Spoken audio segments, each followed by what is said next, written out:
iOS 18.4 RC2 est sorti depuis hier soir et je tiens à remercier deux abonnés, Julien et Supersauce. Julien, Supersauce, merci beaucoup à vous deux d'avoir été aussi réactifs et de me prévenir que iOS 18.4 était sorti en release candidate deuxième version. Normalement, lundi, iOS 18.4 sera disponible pour tous et pour tous les iPhones ayant pu installer iOS 18. On va parler des nouveautés, on va parler des corrections de bugs et surtout si vous aimez ce genre de vidéos, pensez bien à vous abonner, pensez bien à soutenir la chaîne, à partager et à me dire si vous êtes un utilisateur d'iPhone 15 Pro ou 15 Pro Max, puisque oui, malheureusement, il n'y a que les utilisateurs à partir des iPhone 15 Pro et au-dessus qui auront droit à Apple Intelligence. On parlera dans cette vidéo rapidement de Visual Intelligence et vous allez voir que j'ai trouvé quelques petites astuces sur Visual Intelligence qui sont vraiment très sympas et super accessibles. C'est normal si vous n'avez pas encore cette mise à jour, bien sûr, puisque c'est normalement la dernière version bêta avant l'installation finale d'iOS 18.4. Attention, si vous installez cette version, vous n'aurez pas la possibilité d'installer la version finale puisque cette version est censée être la dernière. Alors, on est surpris puisque iOS 18.4 RC est sorti il y a tout juste 3-4 jours et déjà une nouvelle RC fait son apparition, ce qui veut dire que Apple s'active énormément pour la sortie d'iOS 18.4 pour la semaine prochaine. Apple a pris beaucoup de retard, vous le savez, sur Apple Intelligence avec Siri. Dites-moi en commentaire d'ailleurs ce que vous pensez de ce retard. Alors le numéro de version est le 22E240 alors que il y a tout juste 3-4 jours, on était au 22E239. À part vraiment que dans le week-end, beaucoup de personnes remontent des bugs à Apple. Normalement, lundi, on sera sur la version officielle d'iOS 18.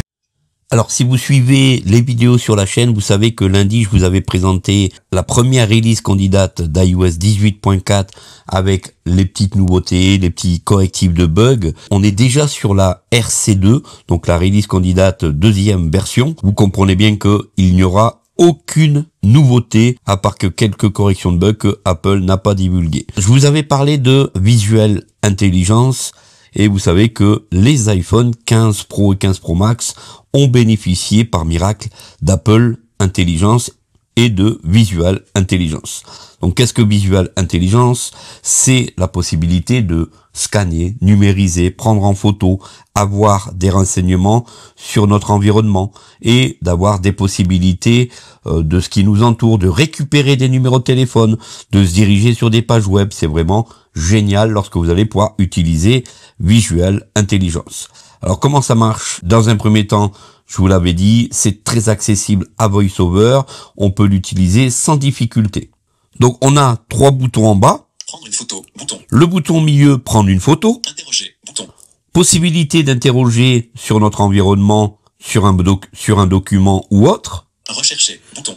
Et des possibilités de rechercher. Une fois que vous avez pris une photo, en fait, il va se servir de Google Lens et il va se diriger directement à la recherche de ce que vous avez pris en photo.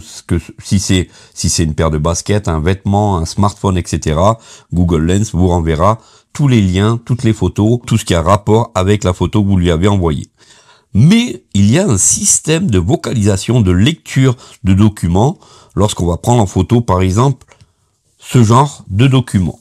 Alors, je vous montre le document en question pour que vous puissiez faire une pause éventuellement et vérifier ce qu'il y a écrit sur ce document. Prendre une photo, bouton. En se positionnant sur prendre une photo, écoutons ensemble ce qui se passe. Réactiver l'appareil photo. Résumé, bouton. Phonejoy.com, bouton. On a la possibilité de faire un résumé. Ça, c'est vraiment génial pour éviter de lire tout un document. Phonejoy.com, bouton. Pop.com, bouton. Plus d'action. Phonejoy.com, pop.com, bouton. Donc ça, c'est des liens qui sont sur la page, des liens web qui vont vous rediriger directement dans Safari. Ça, c'est vraiment génial puisque si on clique sur ce lien, eh bien, dans cette page, étant donné qu'il y a des adresses URL qui vont nous rediriger sur les différents aspects de cette page qui nous redirigent sur Internet. Et ici, on a un autre bouton. Plus d'action, bouton. Plus d'action. Menu local.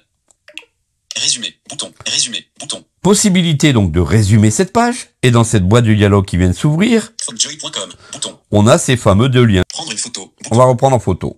Réactiver l'appareil photo. Lire à voix haute. Bouton. Et on pourra avoir un bouton lire à voix haute. Ce bouton se trouve en contrebas à droite. Font plus d'action. Bouton. Sur le bouton plus d'action. Résumé. Bouton. Résumé. Lire à voix haute. Bouton. On a donc résumé et lire à voix haute. Écoutons un peu ce qui se passe lorsqu'on fait lire à voix haute. Lire à voix haute. Bouton. Action disponible. Dipanga des Tonga. Pau. Existant pour voir si l'herbe est plus verte ailleurs. Dans certains cas, la version gratuite peut également offrir un accès limité à des modèles spécialisés en rédaction créative, codage ou l'analyse de données. La version gratuite impose généralement un quota sur le nombre de requêtes qu'un utilisateur peut soumettre par jour pour 2023. Où le trouver? Pau.com. Joy. Réactiver l'appareil photo. Bouton.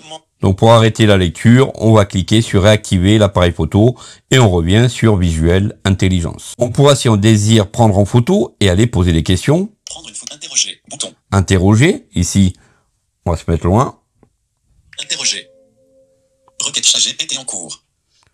Voilà, donc ici, requête ChatGPT en cours. Donc vous savez que derrière Visual Intelligence, on a ChatGPT, c'est lui que Apple utilise pour avoir un maximum de renseignements sur la prise de photos, sur l'environnement, etc.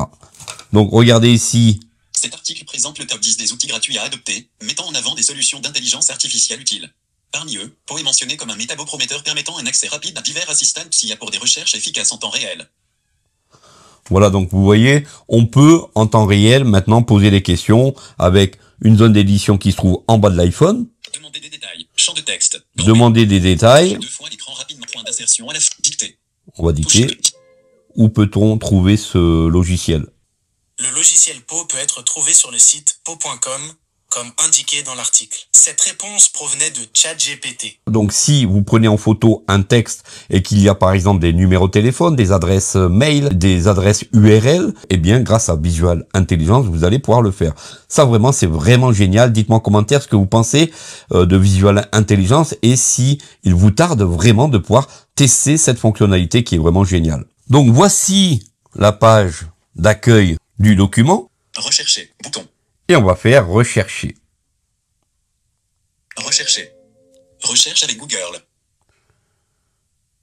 Micro-astuces PC Magazine Lecto sur Magazine Lecto. Bouton. Une illustration d'un paquet de détergent à lessive. Le guide SC Trucs et Astuces. Bibliothèque de prêt sur collectivité de Martinique MQ. Vous pouvez voir que tous les documents recensés dans Google Lens apparaissent ici directement et ça c'est vraiment génial. Visual Intelligence est même capable de reconnaître des plantes, de savoir si elles sont malades, enfin tout un tas de choses qui vont énormément servir aux personnes aveugles et malvoyantes. Je pense que beaucoup d'entre vous ont vraiment envie d'aller tester Visual Intelligence qui à mon sens est la partie la plus importante d'Apple Intelligence aujourd'hui. D'ailleurs, avez-vous vu la date du 9 juin pour le WWDC d'Apple avec certainement la sortie officielle d'iOS 19 Beta 1 qui sortira au mois de juin pour une sortie officielle certainement au mois de septembre avec l'iPhone 17. Donc pas mal de nouveautés à venir dans les prochains jours. Pensez bien au petit pouce, ça fait plaisir. Donc pas de nouveauté, hein, vous avez compris que ici c'est plus des corrections de bugs qu'Apple n'a pas stipulé dans aucune note. Donc iOS 18.4 devrait lundi ou mardi au plus tard faire son apparition. Pensez bien à partager, abonnez-vous. Merci d'avoir suivi cette vidéo jusqu'au bout et on se dit à très vite pour de prochaines astuces sur la chaîne Vision High Tech. Salut à tous.